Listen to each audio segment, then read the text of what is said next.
Welcome in, everybody, to this week's Five Aside, the show where we sprint through five things end to end, aside from the upcoming, it's not really upcoming, it's far away Five Stripes match.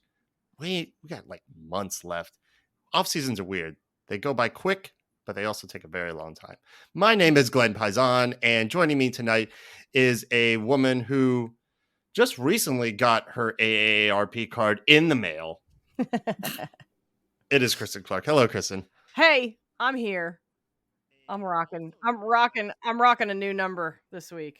It's the big 4-0. Happy new number week. The big 4-0. And you're not mistaken. That voice you hear is one Jennifer Taylor at the Hotel Motel Holiday Inn. How you doing, I Jennifer? am not at a Holiday Inn, thank you very much. I'm at much very much the digs opposite. than that. Yeah. She's at a very nice hotel in Costa Rica. What time is it there in Costa Rica? 10:30. Oh my God, what time is it here? 11:30. Oh Lord. Apologies for the delay on this. Scheduling is tough. We got people out of the country. We got people working and about to start back work. Yes, I did get a call to start back on a show. So that's exciting. And it just becomes difficult to make all this happen. But we're here. MLS is considering breaking now for FIFA windows and not playing through them. Also looking at a fourth DP spot, potentially salary cap increases. Are we witnessing our little league growing up right before our eyes? Yep. And it's all because of your boy. I was going to say, if you so help me God, if you can say it's the Messi effect, I am going to shit a brick right now. I think Messi has, in that whole saga has expedited this. This was always coming, and I'd buy that. It's just happening a bit sooner. There will be pros and cons of relaxing, like really relaxing the salary cap rules, which I think I find myself more in the pro camp than worrying about the cons and destroying parity of the league and this unique thing that we have here. Look, if teams want to get better and you got an owner that wants to spend, let them, and let that put pressure on other teams to get better as well, because we don't have anything else in this system right now that we play in that creates that pressure. We don't have promotion, relegation. Teams can just kind of get by. Kroenke can just not give a shit about the Rapids and, be decidedly mid at best each year. I think it's a good thing. I think part of it is that they weren't going to have a choice come 2026 because so much of the, stadiums, a lot of the stadiums, a lot of the training facilities, a lot of different infrastructure that exists for soccer is going to be put to use for hosting the World Cup. So ultimately, they weren't going to have a choice. They were going to have to sync up the calendars. And, if you want this league, I think very clearly Garber wants to grow the league. I think the U.S. Soccer Federation wants to grow the game and bring America more prestige on a global scale. If you can't pay premier marquee players what they're actually worth, you're never going to be anything but an also-ran. And we in America, we don't like being an also-ran. We don't like being the redheaded stepchild. And playing second fiddle to England was never our strong suit. We don't play like second fiddle to England, though. We play like 7th or 8th fiddle to the rest of the world.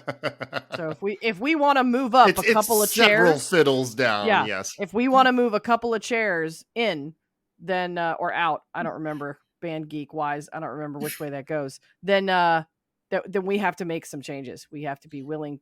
And I like our chances having a fourth in there. We've got, Uncle Art's got some cash to throw around. I think that it could help us. I think when you look at like our biggest needs are at center back. Our biggest needs are in the defensive end of the midfield. And that's never been an area where MLS teams have been able to really spend money for the most part, because you have to get scoring. So you wind up being front loaded and you have wind to pay up money for scoring. Yeah. Exactly. When you say we, do you mean like we, not Atlanta United, but just as a league in general, MLS. Teams are needing in those areas, but can't spend in those areas because we only have 3 DPs. And if you can only spend that much, it's got to be an attack. It's not just, obviously it's a need here at Atlanta United, but like it's a global need as far as the league is concerned, because I can think of one DP center back, and I can think of one DP6. Hmm. One of whom is Yeah. playing in MLS Cup this weekend. Yes, he is. And he's sorely needed in the U.S. men's national team. I don't think that's ever going to happen, but I think we can pretty much definitively say that he is probably the best to have ever done it in his position in this league. Yeah. He's Right up there, top three. definitely. Arlington, I can't. Nagby.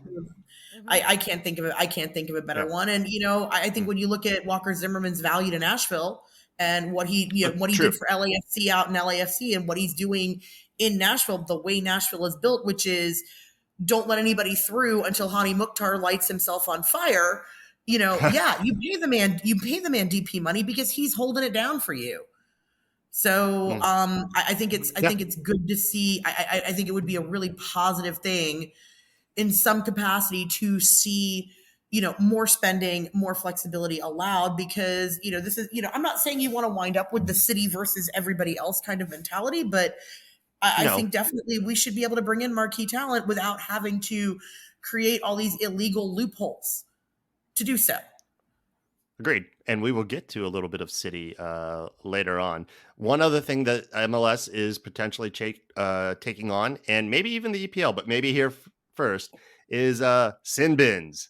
Here we go, talking hockey again, sort of a penalty box type thing when a player commits a tactical foul, which is just the nice way of saying a shithouse foul. The player will be forced off the field for a predetermined amount of time, after which the player may return to the field for their team. Mark Billingham, chief executive of the FA Football Association and the director of IFAB, explained the decision as such. I think frustration for fans when they're watching games, when they see a promising counterattack that's ruined by that, a tactical foul, and the question of whether a yellow card is sufficient for that has led us to looking at that. And the question or has us looking at whether that should be involved in the protocol as well. Some players do commit a foul and they do it consciously, knowing they're going to get a yellow card, and we think that really breaks up the game. So would they not do it if they felt there was going to be a sin bin? It's interesting. I know a lot of people think it's silly. I wouldn't mind trying it out, for a season. I wouldn't be opposed, even though I know we'll get flack for it. But I'm not. I like the idea in theory, because getting a yellow card, you can, it doesn't really affect game state or gameplay. And most often you're seeing those tactical fouls played to break up a scoring opportunity, right?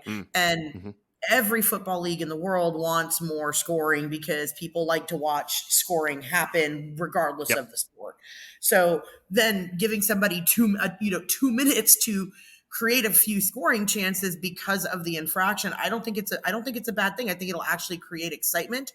And if you're going to talk about, again, for MLS, allowing us to spend more money on better center backs and better defensive players because we don't have to put all of our cash in scoring, you're going to have to do something to counteract the better quality. So I think from a standpoint of balance, it would actually make a whole lot of sense to do something like that. Plus it's also seriously fun to heckle people in penalty boxes. Not going to lie. So what are we saying? So what are we saying then? We make them exit the field for 2 minutes, let's say. Some predetermined amount of time, yeah. Right. So then a team is playing down a man for 2 minutes, and then they get that man back. Yeah, it's interesting, right? Like, I don't know if teams would be for that. Maybe you would rather just have take the yellow rather than be down 10 minutes. But it would potentially cut down on players rushing to the ref or whatever, because you're going to be like, I'm really going to hurt my team. To me, just personally, I don't like the idea. I think it fundamentally changes the gameplay of soccer too much. I understand. I think maybe if you really kind of want to cut back on those kinds of yellows, be harsher than a yellow. Start really cracking down on those kinds of tactical fouls. Give out yellows more often. Don't have a ref going over there going 1, 2, 3, 4, giving that motion to a player for constant infringement. Be more direct and say, that's it. You get one. Now you're on a yellow. And that way, if you got a lot of defenders way much earlier on in the game, 30 minutes in, 25 minutes in, and they're on a yellow, that will change. You said that, getting those tactical yellows doesn't change the game. Well, it does. It changes that person and the way that team then goes about the No, rest I of the absolutely match. think it So does. No, I no. don't have a problem with them maybe enforcing and changing the mentality about those kinds of Okay. tactical fouls But for you, rather. this is too But much no, just for me, antithetical to it's soccer. too much changing the idea of Okay. soccer, because that's why they call it a tactical foul. It is part of the game. If you take that out entirely because you're trying to force things like sin bins or making players go down, you're changing the soccer. You're changing the game. It's not what I it is understand. anymore. It's something else. It's kind of a new. It's a fair point of view. You know, I think I would only be in favor of it if we create glass boxes that we can pound on. The players have to go sit in there, and we get to pound on these boxes. So some news dropped Monday that made all of our Zondays. Zonda Silva is here to stay. Contract Oh, for that was a 20. good one. I like that Thank one, you. Glenn. Yeah, Silva's here to stay. Got a contract through 2025 with an option for 2026. I think we're going to see a lot of those styles of contracts with Garth, like bring a player in, we're not sure. Okay, worked well. Sign him to a 2-year +1 deal. Not these crazy amounts of money or hell of a lot better than what we've been doing with some of the other big ticket people that have not worked out.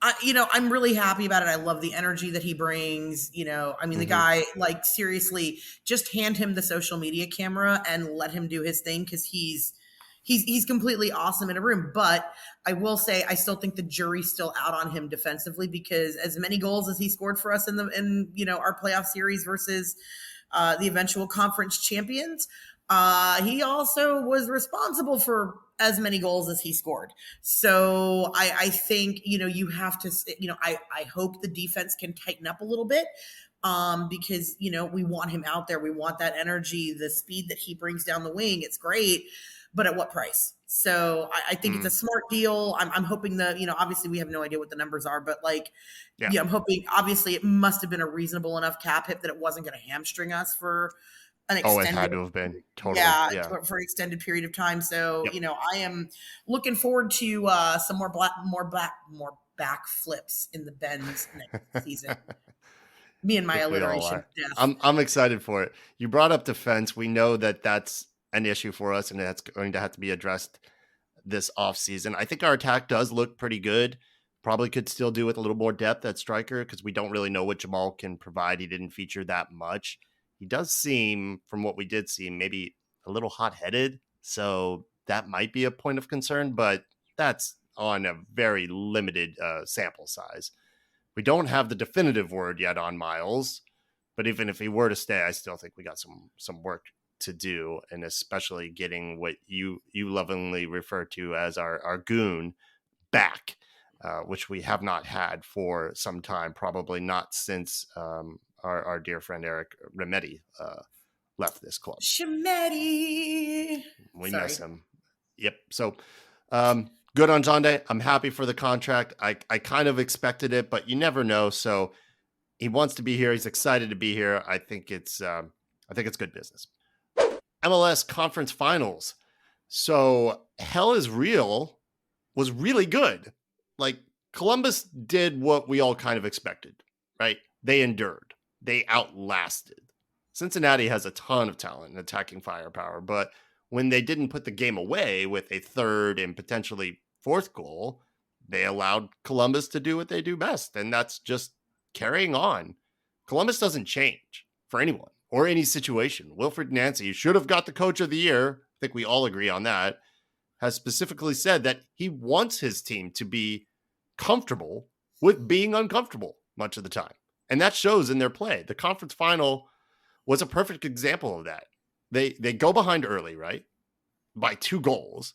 And after having the majority of the possession, would be, any team dealing with that would be too much to overcome for most teams. It was for Houston. But Columbus, they're not bothered. They play with togetherness, self-belief. I know they're kind of throwaway words that we use a lot for teams that are playing really well and playing attractive, sexy soccer, but they really do. They know if they just keep plugging away and they stay true to themselves, that they're going to get their chances, and they did. And after brushing us aside in the third game, they had to play twice on the road in really difficult environments. Orlando's difficult. They're not the Orlando of old. And they just did what they do. And now they've been rewarded with a final in a home stadium where they've only lost once all year.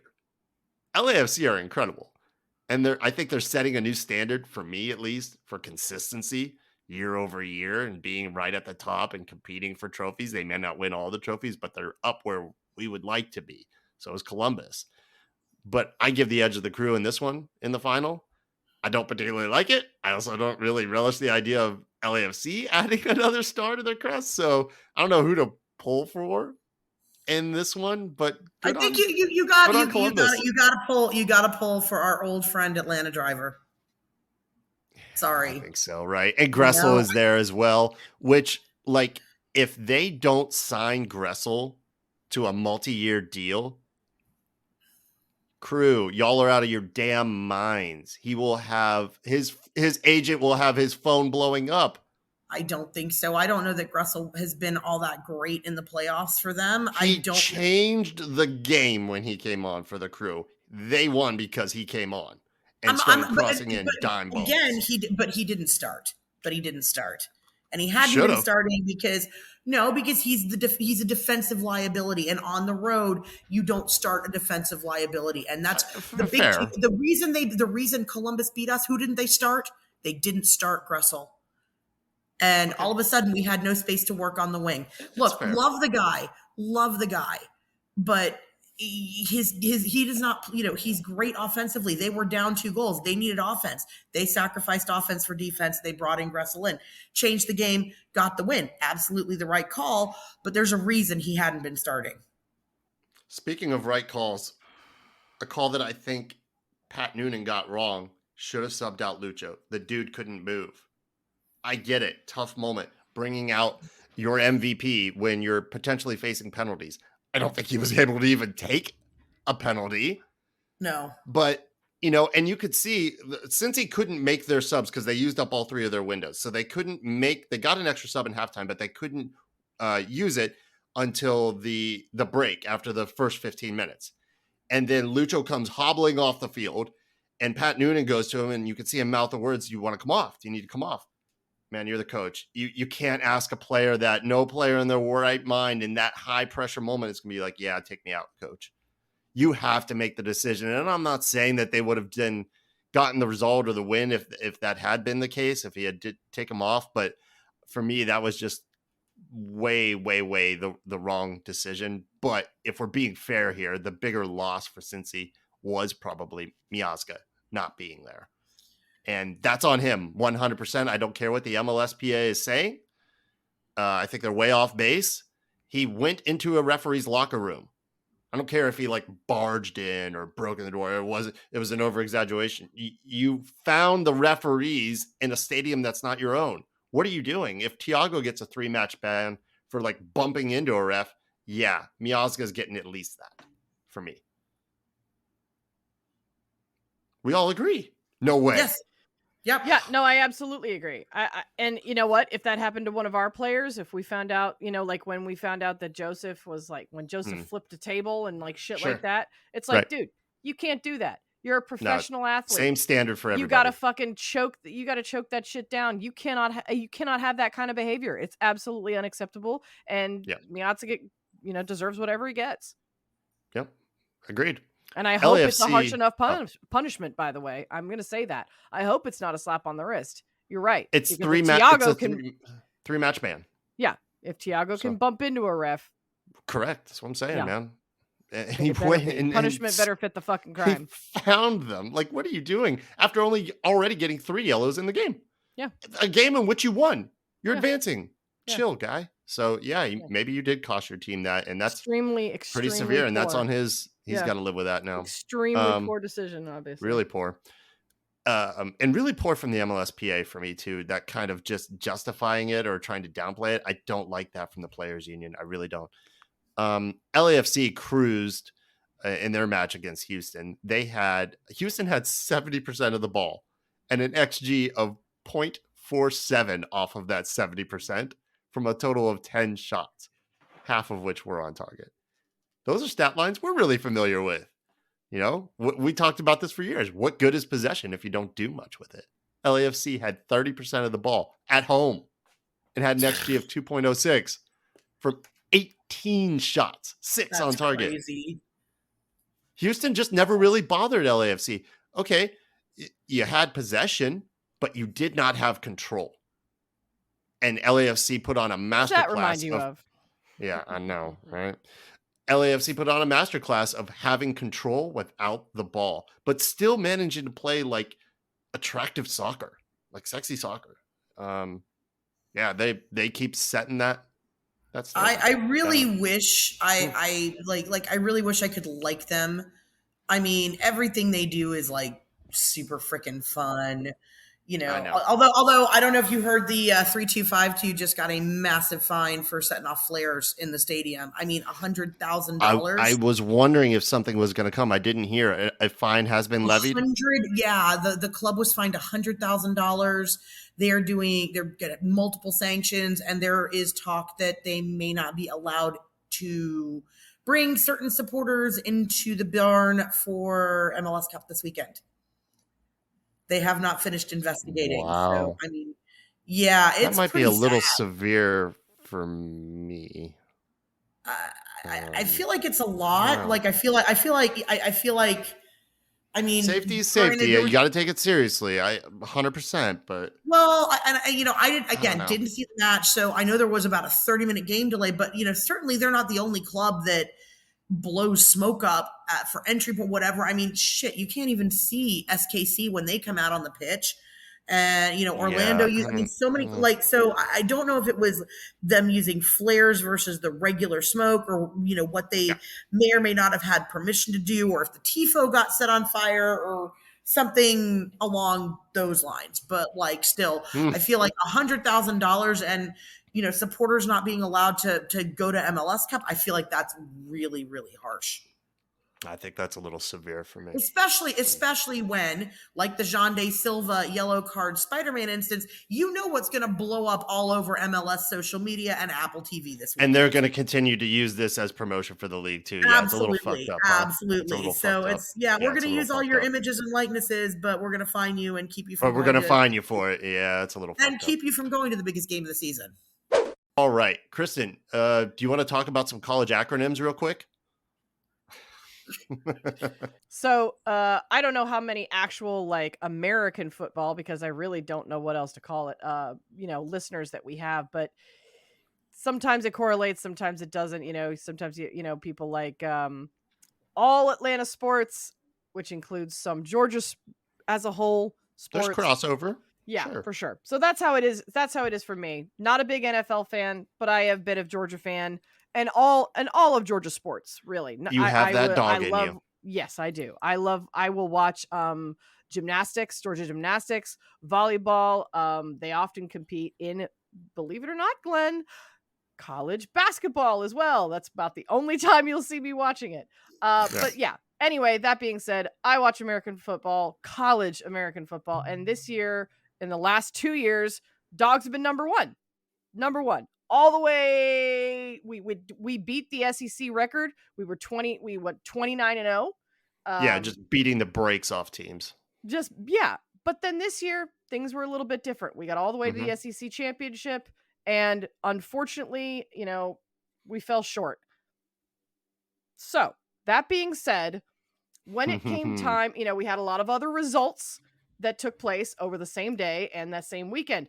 That being said, when it came down to it, a committee, not whether or not you played the best game and had the best season, a committee, 13 people sat down and decided that a team that was perfect was Yep. perfect. They did everything that was asked of them in a conference. Could not do anything more. Could not do anything more. But in a conference that maybe isn't as popular, even though it's still one of the Power 5 conferences, they didn't do enough. You're telling these athletes that they did not do enough. Hey, so you didn't get beat, but not quite good enough. Not quite good enough. So, okay. Also, that being said, the dogs, I think the dogs got snubbed too, along with Florida. That's who I'm referring to. FSU is the team that was perfect and has been left out. Not just left out, but they actually got left out behind us, which is it's still saying something. Georgia has been number 1 for 3 years running, and we lost to Alabama by 3.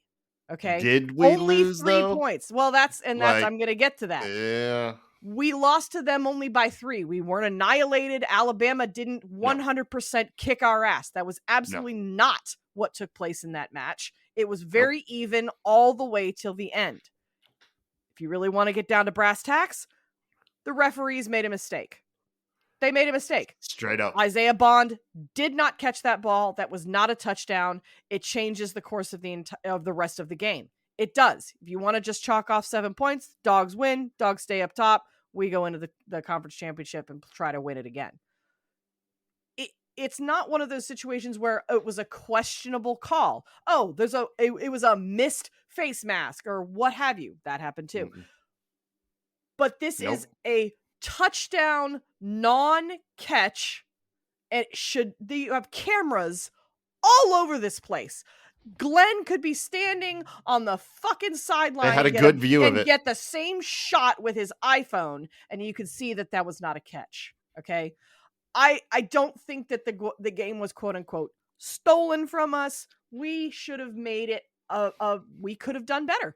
We could have let it not get that close. It's always coulda, shoulda, woulda. However, then when you start going into that room and you take those 13 people and they sit down and a committee decides who goes to the playoffs, that has to change. And it is. I am so happy that as of next year, it goes to 12. We can have a true playoff. A real playoff, yeah. And it's just the way that it should be. It was so 12 teams, 12 colleges teams, will be in it. Yes, will be in it, as opposed to the 4 that have been which is only decided by committee. So you're saying you're going to allow a committee that's largely influenced by financial pressures and almost wholly made up, almost entirely made up by financial choices. I don't really know a whole heck of a lot about this, but I think like one of the things I read was because the FSU quarterback had a season-ending injury a couple of games ago. That was actually why they said, "Nah, you're not good enough to be in our playoff reindeer games." Right. So it's unfair and extremely unfortunate for FSU to go 13-0, but get snubbed for lack of strength of schedule, and because their quarterback got hurt. So what they're in effect that they're saying is that the ACC is so they play the ACC, which is the Atlantic Coast Conference, which includes teams like Georgia Tech, Clemson, things like that, is so fundamentally non-competitive compared to the SEC that you are going to allow a team that was perfect at 13-0 not get in over Georgia, which was perfect for 29 games up to now, which is incredible, and a one-loss and 2 one-loss teams in Texas and Alabama. Right. Yeah, all right. They lost. Their losses were bad losses. Yeah. Georgia's loss wasn't bad. Not a bad loss. But you're still going to put FSU behind Georgia at a perfect record. So what you're saying, like I said to these players, is that everything that they do was not enough. And it's they've been given these opportunities, and that's the thing.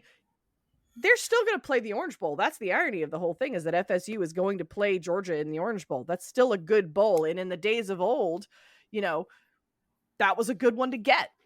But you know where you stood. You're number 5's playing number 6.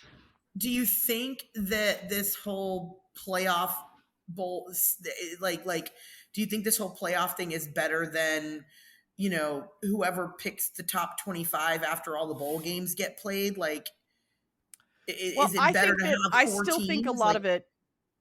I still think a lot of it has to be determined by win-loss ratio. I think it has to come down to that. It basically does, but you're going to take these conferences and you're going to say the best of the best play the best of the best, and we keep dwindling it down until we have a winner. And that's the way everybody else does it. To quote Mike Leach from Washington State, who lost very badly to Washington, who is going to be number 2. Hey, and guess what? They got a perfect record. That's where they should be. He said, yes, it's clear that only using 4 teams for a playoff somehow proves something. Yes, you're right. That's the reason why that works. It's because everybody does that, right? Everybody just uses 4 teams and just picks them out of popularity, right? Oh, no, that's not how it's done in literally any other sport anywhere when it comes to playoffs. MLS, don't get any ideas. You can't have a 4-team playoff and leave out, you can't have it being based solely on conference winners if you're not going to include that's the other thing. FSU won their conference. You want to make their conference more competitive, then stop letting teams leave it. But that's the unfortunate thing, is that even FSU now wants to leave it because they just got fucked. They just got handed a big giant fuck you letter from the NCAA for being perfect.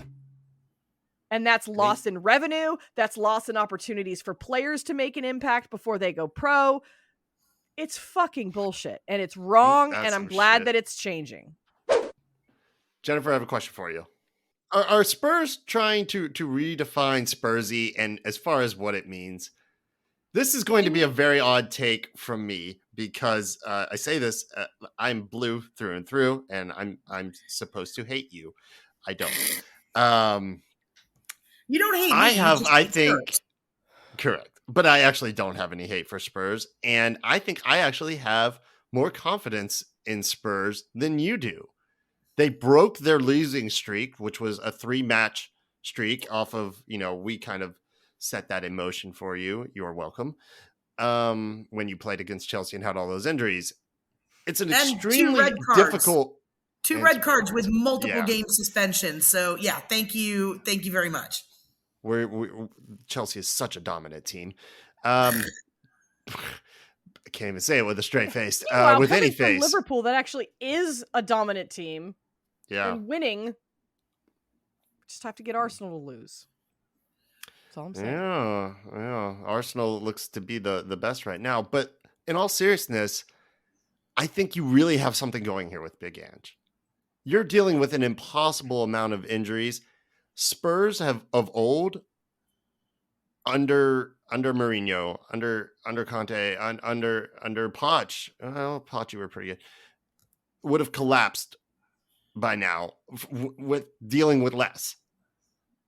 There's something going here. Get through these injuries. I fully expect Spurs to be not just like trying to fight their way into the top 4, but to be there solidly, especially when you get healthy again. My concern is that there's not enough time left in this season to get the people back that you need to compete. You'll have some bodies, for the title.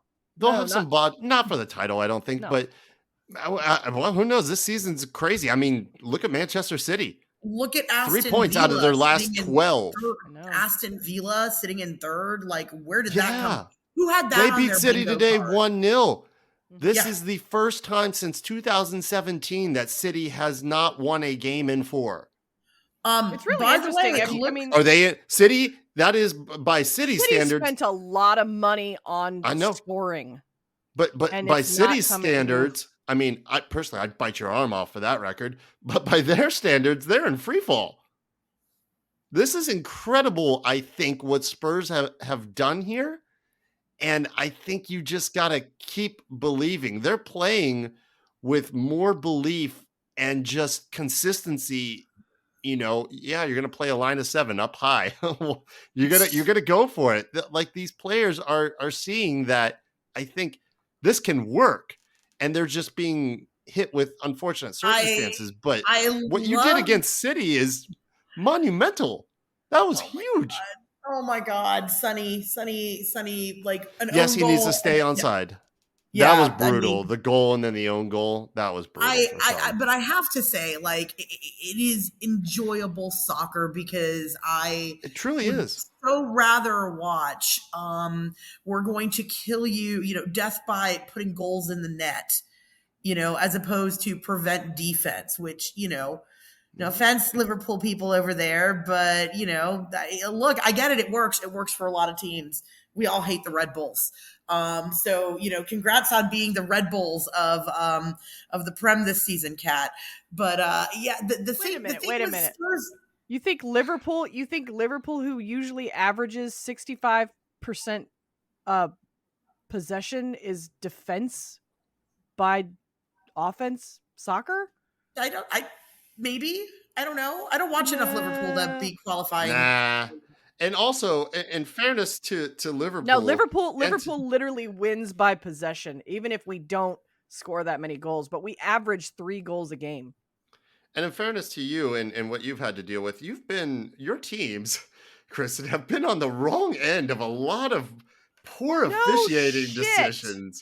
Like, game costing, not just, hey, you miss a foul, you miss a call, happens every game. Nobody's perfect. Right. You've gotten some like really severe stuff wrong that has actually, ironically enough, favored Spurs. What's funny is, do you remember wheels within wheels? Do you remember like 4 seasons ago when we were watching the Prem and VAR was in its infancy, even in the Prem, just starting out, sure. And there was one game where Mane was offside by like his toenail, and we were looking at the line, and you and I were looking at it together, much like these ceiling tiles that were behind me. And I was like, look, I understand. Rules are rules. If he's offside, he's offside. I get it, even if it's by a toenail. But you and I were looking at it. We're like, I just don't see it. I couldn't see based on the hieroglyphics of lines and where everything was. Anyway, I thought about that the other day. It was so blatant that we're like, show me the rule. I don't see it. But also, I mean, Sadio Mane has some responsibility. Groom better. Clip your toenails, bro.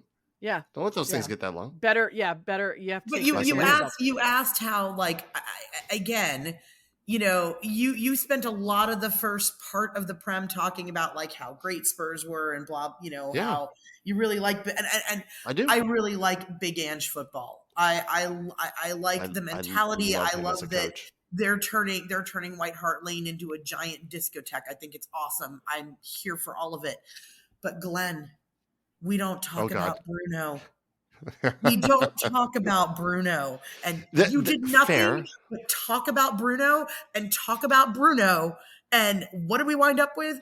Fucking Bruno. Yeah.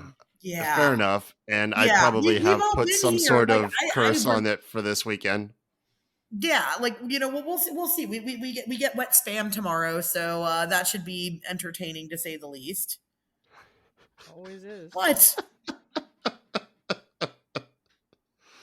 Oh, wet spam. But yeah, so I mean, look, if nothing else, I'm at least entertained. Also, my dope new Atlanta ATL Spurs kit got here while I was in Costa Rica that my parents. Oh, it's a beauty. It's a beauty. Up, but I cannot wait to wear it down at the pub. And look, you just kind of have it's the whole fatalistic approach. You just kind of have to roll with it because it's Spurs and they're going to be Spurs. I understand. So, and and City is. I am not counting City out. They'll go on their traditional post-Christmas 15-game run unbeaten. So is it weird though that I actually think that Arsenal is a more well-rounded team right now?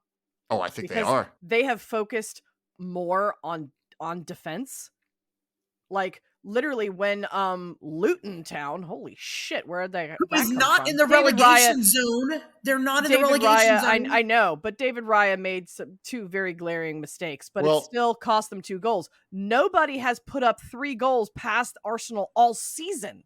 So if anything, you got to think about what they're focusing on. They're like, we don't care if we win the game 1-0 or 2-1. We want to keep the other team from scoring as much as we want to score ourselves. And they're clutch, and Declan Rice is clutch, and that was heartbreaking for Luton Town. I think I do think want they to have add that for all you people that have been calling for one head of Gonzalo Pineda, I think all you really have to do is look and see what Arsenal's done over the last couple of seasons, because there were a lot of Mikel's people, head was being called for. A lot of people who wanted to march I thought- Arteta out to the guillotine and chop it all down. Yep. So, but then you know what? Arteta made a brilliant decision, and I still think they have problems to solve, especially at goalkeeper, clearly. But he made a brilliant tactical decision. He brought in a dog. He brought in a dog to Arsenal Football Club. The dog's name is Win.